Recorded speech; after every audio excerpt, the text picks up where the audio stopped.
Hello everyone. Design a DFA which contain even number of A's and even number of B's.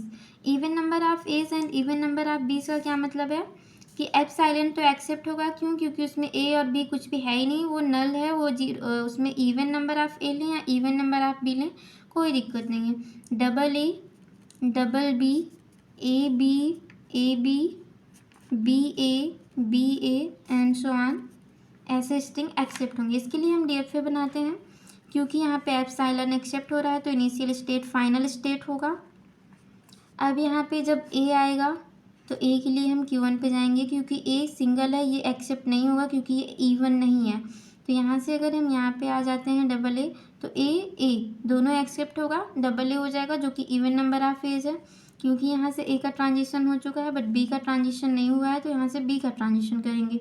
Q2 state पे गए, क्योंकि single B है तो ये accept नहीं होगा, बट यहीं पे डबल बी है तो ये एक्सेप्ट हो जाएगा। यहाँ पे देखते हैं ए का ट्रांजिशन हो गया है बट बी का ट्रांजिशन अभी नहीं हुआ है, तो बी के ट्रांजिशन के लिए हम नेक्स्ट स्टेट पे चले जाते हैं।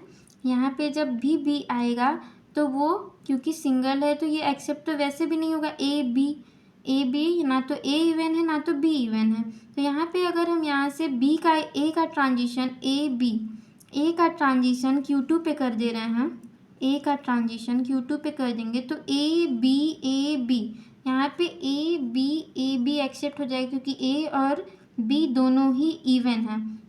बट यहाँ पे अभी बी का ट्रांजिशन बचा हुआ है।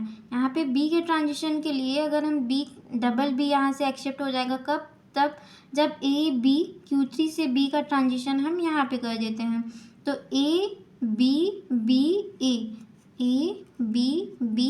ये भी एक्सेप्ट हो जाएगा। अब यहाँ पे देखते हैं कि यहाँ से एक बी का ट्रांजिशन हो चुका है बट ए का ट्रांजिशन नहीं हुआ है। ए का ट्रांजिशन अगर हम यहाँ से Q3 पे कर दे रहे हैं ए का ट्रांजिशन, तो यहाँ पे हम देख सकते हैं कि बी ये भी एक्सेप्ट हो जाएगा। तो ऐसे सारे स्ट्रिंग एक्सेप्ट हो जाएंगे जिसमें नंबर ऑफ एज इवन है और नंबर ऑफ बीज इवन है। Thank you.